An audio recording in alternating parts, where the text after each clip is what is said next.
ইচ্ছে থাকলেই সব কিছু সম্ভব। তাই সকাল সকাল ঘুম থেকে উঠেই কিন্তু চলে এসেছি আজকে আমরা দীপুদার বাড়িতে, দীপুদা সবুজদা সবার সাথে দেখা করতে। আজকে দীপুদার সঙ্গে দেখা করতেছি।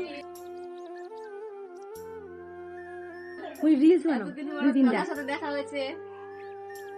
সবসময় দাদাকে দেখি, ইউটিউবে দেখি, ফেসবুকে দেখি, আজকে সামনাসামনি দেখলাম। ভালো লাগলো। ভিডিও হচ্ছে নাকি? যাই হোক, খুব ভালো লাগেন।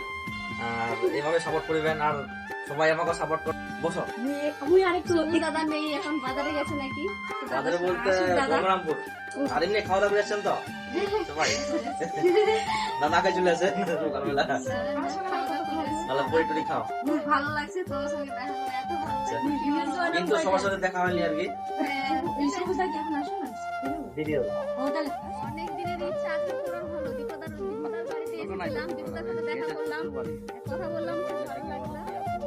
টিভিতে দেখতাম, ফেসবুকে আজকে সামনাসামনি